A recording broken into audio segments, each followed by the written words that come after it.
ये chief justice साहब की जिम्मेदारी है जो सो मोटो पावर्स रखते हैं। सो मोटो पावर्स मैरिज हॉल ठीक करने के लिए नहीं होते। सो मोटो पावर्स जो हैं ये अफसरों को दबाने के लिए नहीं होते, ये इस मौके के लिए होते हैं कि आज इस सारे इलेक्शन कमीशनर को बुलाएं, पूछें भाई क्या हुआ चीफ इलेक्शन कमीशनर को, क्या हुआ मुल्क के अंदर। ये सिर्फ ये इलेक्शन नहीं है, 18 में भी यही हुआ, उससे पहले हर इलेक्शन में होता रहा। तो हम इन खराबियों को भुगत रहे हैं। लेकिन सर लेवल होता है, एक पानी का इतना लेवल, एक इतना, एक बेमानी का भी इतना लेवल। पब्लिक मैंडेट जिस तरह आज डिबेटेबल हो गया है, आपने देखा कमिश्नर साहब ने आके जो कुछ कहा, मैं कह रही हूँ क्या ब्यूरोक्रेसी में एक नई सोच आ रही है या आप समझते हैं ये सिर्फ कॉस्मेटिक है?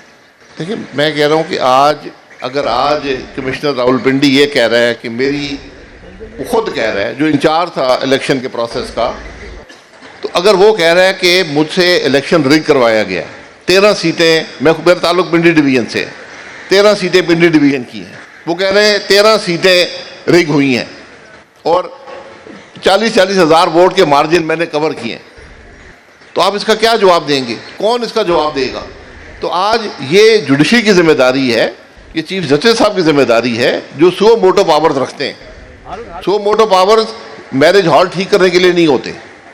सो मोटो पावर्स जो हैं ये अफसरों को दबाने के लिए नहीं होते, ये इस मौके के लिए होते हैं कि आज इस सारे इलेक्शन कमीशनर को बुलाएं, पूछें भाई क्या हुआ चीफ इलेक्शन कमीशनर को, क्या हुआ मुल्क के अंदर। एक सेक्रेड जिम्मेवारी होती है इलेक्शन करवाना, क्योंकि सारे निज़ाम की बुनियाद उस इलेक्शन पे होती है। कल अगर हमारी हुकूमत वो होगी जो एक चोरीशुदा इलेक्शन की वजह से आई है, तो वो हुकूमत क्या परफॉर्म करेगी? तो वो चल भी नहीं सकती ना जी। आज के दौर में वो चल सकेगी? जी, आज के दौर की बात नहीं है। हुकूमतें, ये जो ओहदे होते हैं कॉन्स्टिट्यूशनल, आप एक ओथ लेते हैं, आप ओथ के मुताबिक अगर आपके पास मॉरल अथॉरिटी नहीं होगी, ये ओहदे नहीं चलते, मुल्क नहीं चलते। एक बुनियादी इंग्रेडिएंट होता है निज़ाम को चलाने का, वो मॉरल अथॉरिटी है। मॉरल अथॉरिटी नहीं है तो कुछ भी नहीं है। मुफ्ती साहब, आज जब कमिश्नर साहब का बयान आया पिंडी के, तो आपकी पॉलिटिकल पार्टी के एक बड़े रहनुमा, या मैं कह भी दूं, उन्होंने कहा, अगर आप मानते हैं, आप अभी तक पीएमएलएन में हैं, नहीं है तो ओके, पीएमएलएन के एक रहनुमा ने कहा कि जी वो मेंटली अनस्टेबल थे इसलिए उन्होंने ये बयान दिया है। तो दूसरे ने जवाब दिया, क्या इसीलिए लगाया था पिंडी में कि वो मेंटली अनस्टेबल थे?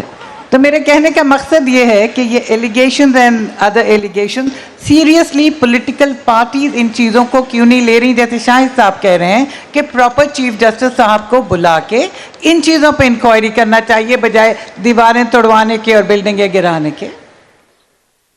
जी, वो इफ्तिखार आरिफ साहब का एक शेर याद आ रहा है कि कहानी आप उलझी है या उलझाई गई है, या तब खुलेगा जब कहानी ख़त्म होगी। तो अब ये तो पता चलेगा कि क्या हुआ है। मेरा नहीं ख्याल है कि कमिश्नर साहब मेंटली अनस्टेबल थे या इनस्टेबल थे, लेकिन